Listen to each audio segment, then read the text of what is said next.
Para peserta pembelajaran, kita berjumpa kembali. Kita akan melanjutkan untuk pembelajaran berikutnya, yaitu dengan topik Kerajaan Allah yang diwartakan oleh Yesus.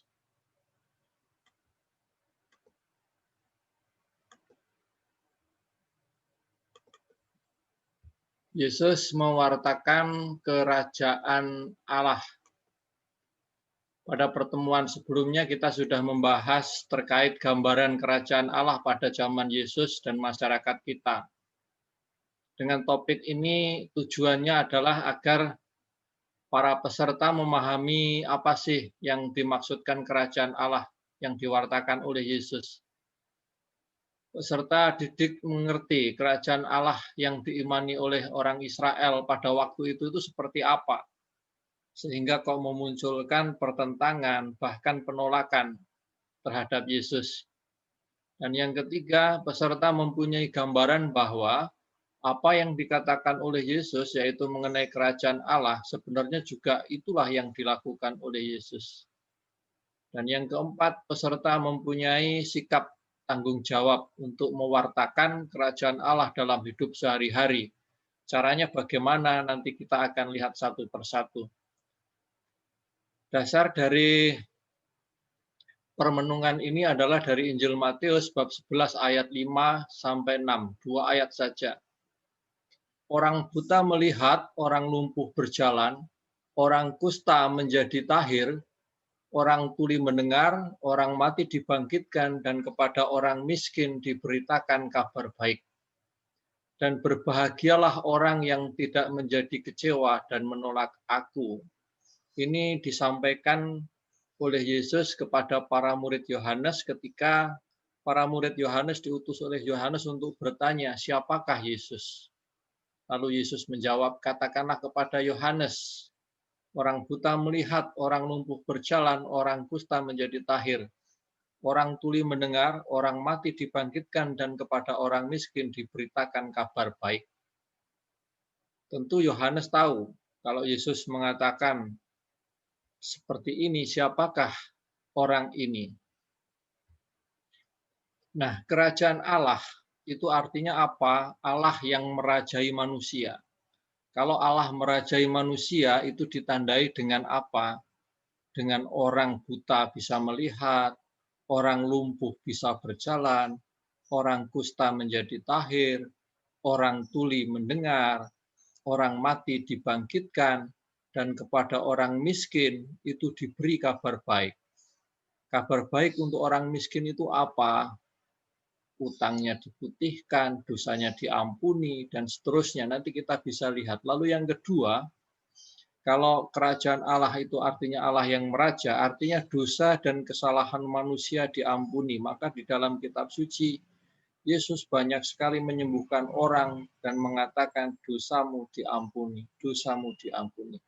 Yang ketiga, kesengsaraan tidak ada lagi. Kesengsaraan dihilangkan, rasa sakit ditiadakan, rasa malu dihilangkan, dosa dibersihkan, dan dengan demikian kehidupan menjadi damai. Inilah 4 poin jika kita ditanya kerajaan Allah yang diwartakan oleh Yesus itu kerajaan seperti apa, kondisi seperti apa. Sekali lagi kondisi ketika orang buta melihat, orang lumpuh berjalan, orang kusta menjadi tahir, orang tuli mendengar, orang mati dibangkitkan, dan kepada orang miskin diberi kabar baik. Dosa kesalahan manusia diampuni, kesengsaraan dihilangkan, yang ada adalah damai. Gambaran kerajaan Allah di dalam masyarakat Israel. Orang Israel kalau mendengar kata Allah meraja, kerajaan Allah yang ada dalam pikiran mereka adalah kondisi terbebas dari penjajahan Romawi. Karena pada saat itu mereka dijajah, para pemimpin petinggi pemimpin mereka dijadikan boneka untuk pemerintahan Roma, sehingga kehidupan masyarakat semakin menderita karena banyak pungutan pajak. Kondisi yang kedua, menjadi bangsa yang kuat, terbebas dari Roma dan menjadi bangsa yang kuat. Bangsa yang kuat itu bangsa seperti apa? Bangsa yang bisa mengalahkan musuh seperti zaman Daud dulu. Maka ada kerinduan terhadap kondisi zaman Daud. Nah, Allah berpihak kepada bangsa Israel itu ditandai dengan Yerusalem sebagai pusat ibadat dan menjadi negara merdeka. Karena setelah dijajah oleh bangsa-bangsa asing, pusat peribadatan bukan lagi di Yerusalem, tetapi tersebar di mana-mana. Nah, karena konsep seperti itu, maka orang Israel mengharapkan raja yang perkasa, orang yang sangat kuat, orang yang mampu mengusir Romawi dari Israel, dan ini ada pada apa? Gambaran Mesias yang mereka pahami. Jadi mereka memahami Mesias itu sebagai apa? Sebagai tokoh yang sangat kuat, tokoh perkasa yang akan bisa membebaskan Israel dari penindasan Roma. Nah, sementara Yesus menggambarkan Mesias yang sangat berbeda. Mesias menurut Yesus adalah sang penyelamat manusia, tapi bukan dari penjajahan Roma, tetapi membebaskan manusia dari kuasa dosa. Dan ini dibuktikan dengan apa? Hidup cinta kasih, perkataan dengan perbuatannya itu sesuai. Cinta kasih itu lemah lembut, cinta kasih itu murah hati, maka Yesus mengampuni. Yesus bermurah hati kepada orang-orang berdosa, orang-orang lemah. Dan ini dianggap oleh orang-orang Israel, para kaum Farisi, itu sebagai sesuatu yang sangat berbeda dengan gambaran mereka yang mereka tangkap di dalam kitab suci Perjanjian Lama. Maka mereka menolak Yesus. Nah, perkataan Yesus itu menerangkan perbuatan-perbuatannya. Dan sebaliknya, perbuatan Yesus memperkuat perkataannya. Tadi di dalam Injil Matius bab 11 ayat 5 sampai 6 itu kan orang buta melihat, orang lumpuh berjalan, orang kusta menjadi tahir, orang tuli mendengar, orang mati dibangkitkan, dan orang miskin diberitakan kabar baik. Ada di mana? Kita lihat. Orang buta melihat ada di Matius 20 ayat 29 sampai 30. Orang lumpuh berjalan bisa Anda lihat di Markus 2 ayat 1 sampai 12. Orang kusta menjadi tahir bisa Lukas 17 ayat 11 sampai 19. Orang tuli mendengar Markus 7 ayat 31 sampai 37. Orang mati dibangkitkan Lukas 7 ayat 11 sampai 17. Orang miskin beritakan kabar baik bisa Markus 12 ayat 38 sampai 44, ini persembahan janda. Dan Matius 18 ayat 22 sampai 25 sebuah pengampunan. Nah, ini contoh perbuatan Yesus yang menegaskan, menguatkan pewartaannya. Yesus mengatakan orang buta bisa melihat. Dan ini kisah Matius 20 ayat 29 sampai 34. Dikisahkan ketika Yesus dan para murid keluar dari Yeriko, di situ ada dua orang buta berteriak-teriak, Tuhan anak Daud kasihanilah kami. Tuhan anak Daud kasihanilah kami. Lalu Yesus bertanya kepada mereka, apa yang kau kehendaki agar aku perbuat? Mereka menjawab, bersabdalah supaya aku sembuh. Dan dengan sabda itu mereka sembuh. Nah, ini adalah kisah yang sangat menarik, sangat terkenal dikisahkan oleh Lukas, di mana Yesus menyembuhkan orang yang lumpuh. Tetapi orang yang lumpuh ini karena tidak bisa dibawa masuk melalui pintu, 4 orang itu membuka atap rumah lalu menurunkannya. Dan Yesus mengatakan, imanmu telah menyelamatkan engkau, berjalanlah. Dan orang ini menjadi berjalan. Nah, ini adalah kisah di mana 10 orang yang sakit kusta di sebuah tahir disembuhkan. Tetapi 1 orang saja yang kembali kepada Yesus untuk menyampaikan terima kasih. Dan 1 orang itu disebut orang Samaria. Jadi kalau orang sakit kusta itu memang dibuang oleh masyarakat.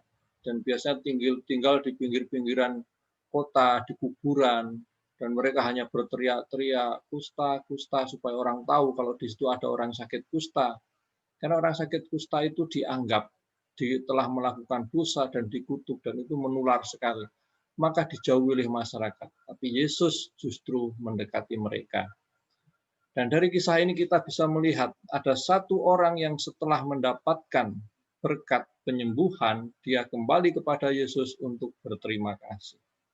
Menggambarkan kepada siapa? Kepada kita semua yang mendapatkan berkat untuk selalu mensyukuri dan berterima kasih.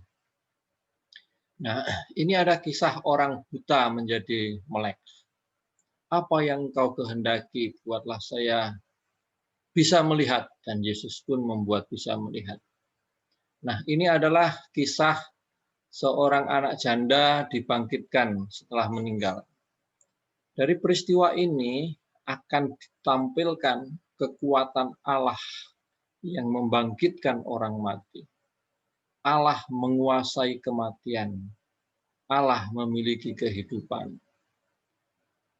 Nah, dan ini adalah orang miskin diberi kabar baik. Contoh yang pertama yang saya ambil adalah seorang janda yang memberikan persembahan, memberikan sumbangan dana, 1 keping saja, dan itu dipuji oleh Yesus.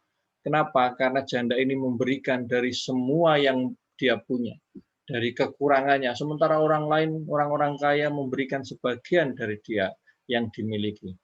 Pertanyaannya adalah kenapa ini menjadi kabar baik bagi orang miskin? Yang pertama, dengan peristiwa ini, dengan memuji ini, wanita ini, Yesus mau mewartakan bahwa kemiskinan itu bukan hukuman dari Allah. Kemiskinan bukan hukuman dari Allah. Karena kalau hukuman, maka janda ini bukan hanya tidak dipuji, melainkan juga dilarang.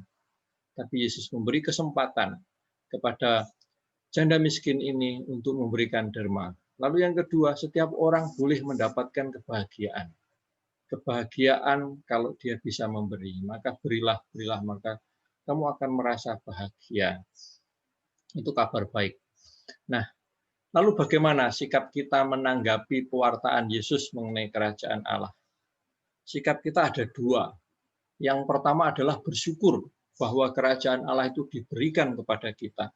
Bentuknya bagaimana bentuk bersyukur?